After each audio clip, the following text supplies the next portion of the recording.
Ассалаумағалейкум достар, сіздермен бірге ағайын арнасы. Бүгінде дүние жүзіндегі киім нарығында ең танымал атаулардың бірі ол Adidas. Оны ойлап тапқан кім еді? Әдетте бұл туралы ойлана бермейміз. Бай адамдар туралы айтылып жатқанда оның кәсібіне де аса мән бере қоймаймыз.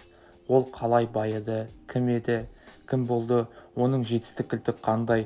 Осы сұрақтарға жауап іздегенде сол бай қуатты адамдардың өзіміз сияқты қатардағы адам болғанына куә боламыз. Adidas компаниясының негізін қалаушы Адольф Даслер 1900 жылы 3 қарашада немістің Герцогенаурах қаласында дүниеге келген. Адольфтың отбасы бай адамдардың қатарына жатпайтын.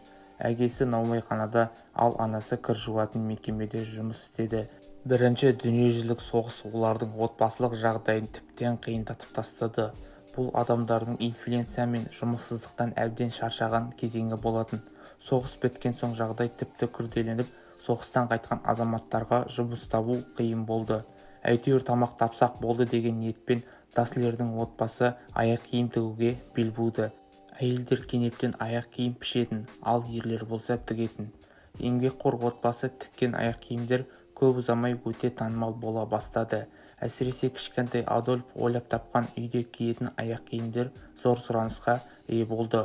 Бұйымдардың халық арасында кең таралуына әсіресе Адольфтың ағасы Рудольф сату таланты көп көмектесті. Ол мықты маркетолог болып шықты. Арада 4 жыл өткен соң Даслерлер ағайынды Даслерлердің аяқ киім фабрикасы атты компанияларын тіркетті.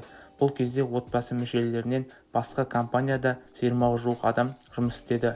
Адольф пен Рудольфтың жан дүниесі бір-біріне мүлдем ұқсамайтын.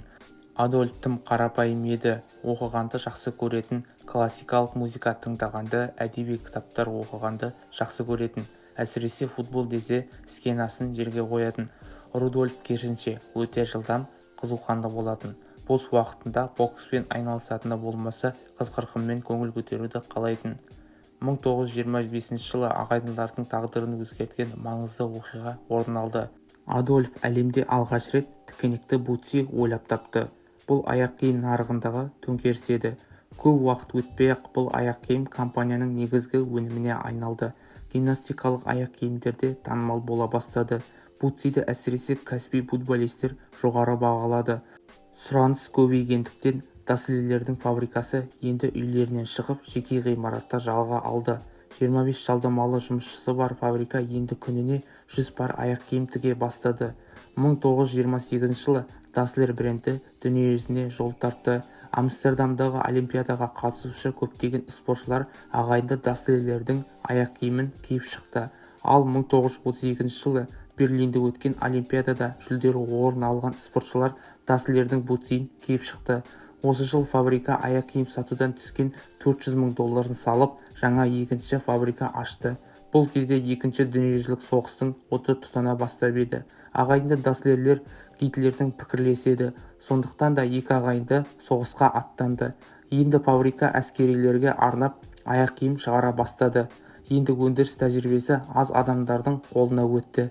Кейінірек Адольф соғыстан қайтып өндірісті қолына алды. Германия соғыста жеңіліс тапқан соң Даслерлер фабрикасын американдық солдаттар басып алып, ақш-қа арнап коньяк шығара бастады. Отбасының үйі де американдықтардың қолына өтті. Бір жылдан кейін олар фабриканы тастап кетті. Бұл уақытта тұтқыннан босанған Рудольф та елге оралған еді. Даслер компаниясының жұмысы енді қайтып үйлесе қоймады. Ағайындылар бірге жұмыс істегісі келмеді. Бұның себебін ешкім білмеді. Екі фабриканы бөлісіп алды да өзара келісім шартқа отырды. Отбасының тегін екеуі де қолданбайтын болып келісті. Сөйтіп 1948 жылы бітіспес жауға айналған екі компания пайда болды. Бұл қазіргі таңдағы ең танымал компаниялар Adidas пен Puma еді. Ағайындылар өмірлерінің соңына дейін сөйлескен емес, және бір-біріне деген қарсылықтары да бір сәт толастаған жоқ. 1949 жылы Adidas компаниясы Ади ойлап тапқан тікенекті бутсиді қайта тіге бастады. Бұл жаңа үлгідегі спорттық аяқ киімдердің көшбасшысына айналды. Хельсинкиде өткен олимпиадада спортшылардың басым көпшілігі Adidas аяқ киімдерін киіп шықты. Бұл компания өндірісінің жаңа биікке көтерілуіне алғышарт болды. Енді компания спорттық күртешелер мен сөмкелер шығарыла бастады. Футболдан әлем чемпионатында Германия құрамасының жеңіске жетуі Адидасты бас айналдырар жетістікке жеткізді. Жеңімпаз құрама мүшелерінің аяғына ілгені бір кездегі кішкене Адидің ойлап тапқан бутсы еді.